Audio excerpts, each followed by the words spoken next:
और चलिए अब बड़ी खबर के साथ शुरुआत करेंगे। आसिम मुनीर को लेकर बड़ी खबर है। फजलुर रहमान का हमला हुआ है। जी हां, वर्दी उतार कर मैदान में आइए फजलुर रहमान, सेना जिसकी चाहती उसकी हुकूमत चलेगी। फजलुर ने कहा है सेना देश की रक्षा कराने में नाकाम है। देखिए बड़ा तंज कसा गया है।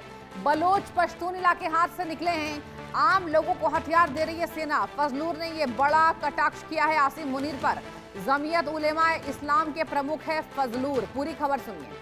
आपको बताएं सेना देश की रक्षा करने में नाकाम है। फजलुर ने ये बातें कही है और आसिम मुनीर को लेकर कटाक्ष किया है। बलोच पश्तून इलाके हाथ से निकले हुए हैं और जाहिर सी बात है बलोच का तो लगातार झगड़ा ही इस बात को लेकर है पाकिस्तान के साथ।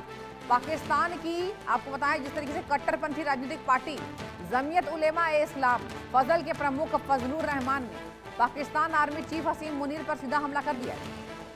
मौलाना डीएल के नाम से मशहूर फजलुर रहमान ने आरोप लगाया कि सेना अपनी भूमिका से आगे बढ़ रही है, राजनीति में दखल दे रही है। पंजाब के कसूर में एक रैली को संबोधित करते हुए मौलाना रहमान ने आर्मी से कहा कि अगर आप राजनीति करना चाहते हैं तो वर्दी उतार कर आइए, चुनाव में हिस्सा लीजिए, पता चल जाएगा लोग वर्दी वाले को कितना वोट देते हैं। रहमान ने यह भी आरोप दर्शकों लगाया कि सेना जिसे चाहती है उसे सत्ता देती है और जिसे नहीं चाहती उससे हुकूमत छीन भी लेती है। फजलुर रहमान ने सेना पर पाकिस्तान की सुरक्षा करने में नाकाम रहने का आरोप लगाया है और देश की सुरक्षा स्थिति की गंभीर तस्वीर पेश की है। उन्होंने दावा किया कि बलूचिस्तान के एक बड़े हिस्से पर पाकिस्तान अपना नियंत्रण खो चुका है।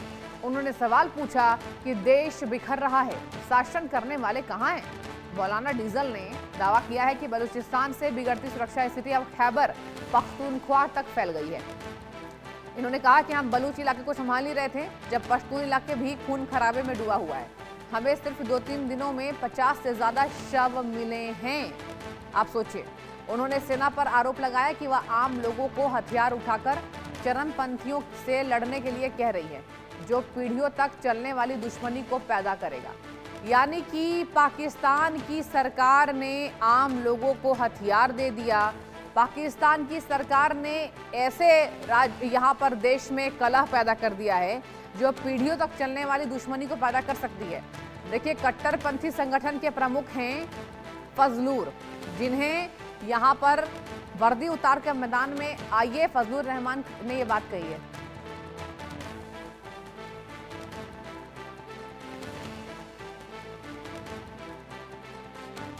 फिर कहते हैं हमारे जवान भी तो शहीद हो रहे हैं।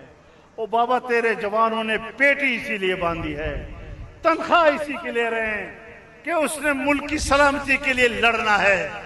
तुम अपने खून का मेरे ऊपर क्या एहसान डालते हो?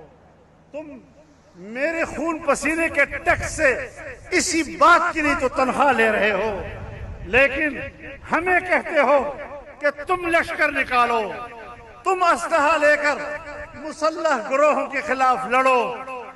मैंने कोई तनख्वाह नहीं ली, मैं कोई लश्कर नहीं बनाऊंगा। तुम चले जाओगे, तुम मेरी सरजमीन को आने वाली नस्लों तक जाती दुश्मनियों की तरफ धकेल रहे हो। हमेशा हमेशा के लिए कत्ल गारत गिरी की तरफ धकेल रहे हो। ये सियासत किसी और को समझाओ, ये हमें मत समझाया करो। तो हमने आपको फजलुर के बयान सुनाए। मेरे साथ बेहद खास मेहमान फॉरेन एक्सपर्ट हमारे संजीव श्रीवास्तव से जुड़ चुके। सर बहुत स्वागत है आपका इंडिया न्यूज पर। आपको गुड मॉर्निंग। आपसे मेरा यही सवाल होगा सर कि जब फजलुर ये कह रहा है कि बलूचिस्तान आजाद हुआ, देखिए ऐसी बातें कह रहा है, तो क्या हम माने कि वाकई अब आसिम मुनीर की मुश्किलें बढ़ गई है? लेकिन आसिम मुनीर ऐसे यहाँ पर प्राणी हैं जिन्हें कोई फर्क ही नहीं पड़ता कि आवाम क्या कह रही है, क्या कहेंगे? गुड मॉर्निंग सृष्टि जी, आपके दर्शकों को भी गुड मॉर्निंग। ये देखिए ये जो पूरी स्थिति है पाकिस्तान की, उसका अगर कोई एकमात्र जो जिम्मेदार जो इंस्टीट्यूशन है वो है पाकिस्तान की सेना और साथ ही साथ उसकी खुफिया एजेंसी ISI, और उन्होंने पूरे पाकिस्तान को अपने कब्जे में रखे हुआ है। और आज यदि ये फील्ड मार्शल, ये फील्ड मार्शल ही है, इनको फील्ड मार्शल कहना भी ठीक नहीं होगा। और जाहिर है कि आज पाकिस्तान की अगर ये स्थिति है तो उसका जो जिम्मेदार है वो पाकिस्तान की सेना ही है। पाकिस्तान की सेना आज ये कह रही है कि आतंकवाद के खिलाफ लोगों को लामबंद होना चाहिए, लेकिन ये जो पाकिस्तान की सेना है वो स्वयं आतंकवाद को अपने इंस्ट्रूमेंट ऑफ स्टेट पॉलिसी के तौर पर आतंकियों को स्ट्रेटेजिक एसेट के रूप में इस्तेमाल करती है, टेरर कैंप चलाती है। और जाहिर है कि ये सारा जो आतंक का जो तंत्र है वो पाकिस्तान का जो स्टेट है, पाकिस्तान का जो इस्टेब्लिशमेंट है, वहाँ की सेना स्वयं संचालित करती है। और फिर दूसरी तरफ वो किस मुंह से आखिर पाकिस्तान के युवाओं को ये कहेंगे कि आतंकवाद के खिलाफ वो लड़ाई करें। और इस तरीके के जो मौलाना फजलुर रहमान जैसे जो एक कट्टरपंथी नेता हैं, उनको पाकिस्तान के हुक्मरानों की और वहाँ की सेना के प्रमुख की ये बात बिल्कुल भी नागवार उनके ऊपर नागवार गुजरती है, उसको कभी भी मानने को तैयार नहीं होंगे। यही जो पाकिस्तान की सेना है, कट्टरपंथियों को एक बार शह देने का कार्य करती है और फिर वो कट्टरतावाद के खिलाफ लड़ने की बातें करती है, आतंकवाद को सपोर्ट करती है और आतंकवाद के खिलाफ लड़ाई करने की बातें करती है और अपील करती है, तो उसका कोई असर नहीं पड़ने जा रहा है।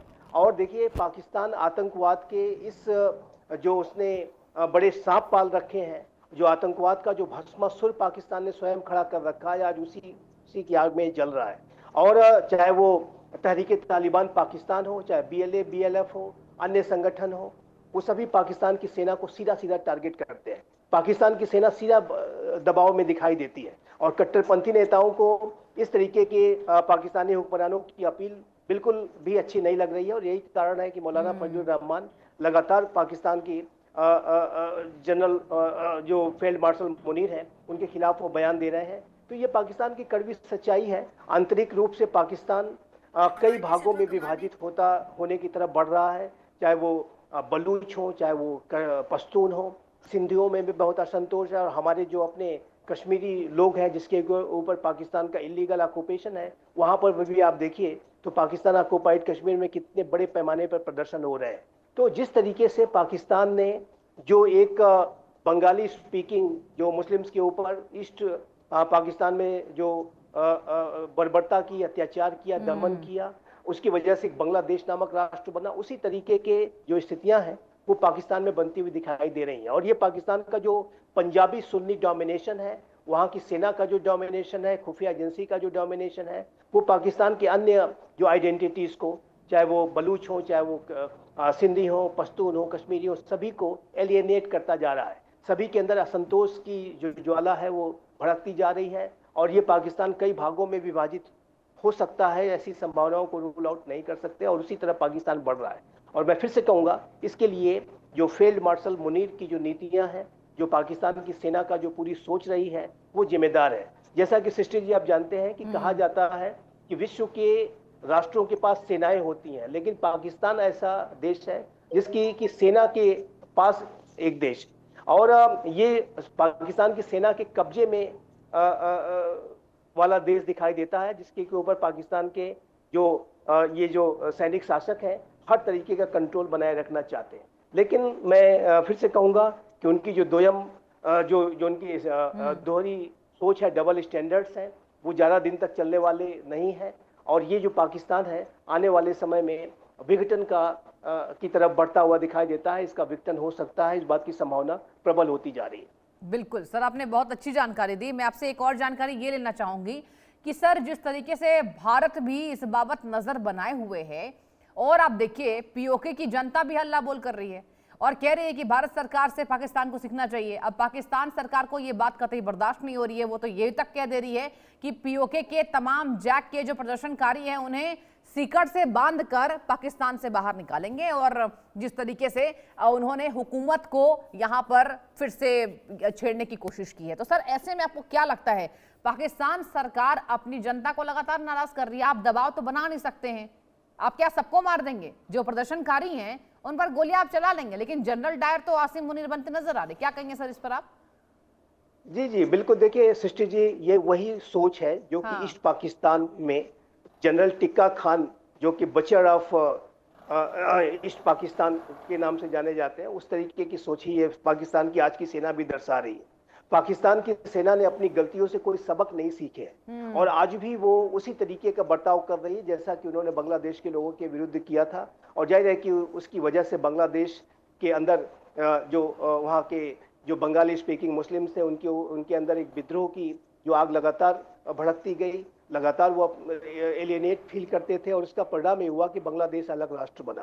तो उसी तरीके की जो सोच है आज भी पाकिस्तान के हुक्मरान अगर दर्शाते हैं, तो जैसा कि मैं कह रहा था कि ये राष्ट्र, पाकिस्तान जैसा जो राष्ट्र है, वो 4 भागों में विभाजित हो सकता है। जहां तक पाकिस्तान ऑक्युपाइड कश्मीर और गिलगित बल्तिस्तान की बात है, तो ये भारत की टेरिटरी है। वो जो ठीक है लोग सर, हैं वो देखने भारतीय वाली लोग बात हैं। ये होगी संजीव सर कि पाकिस्तान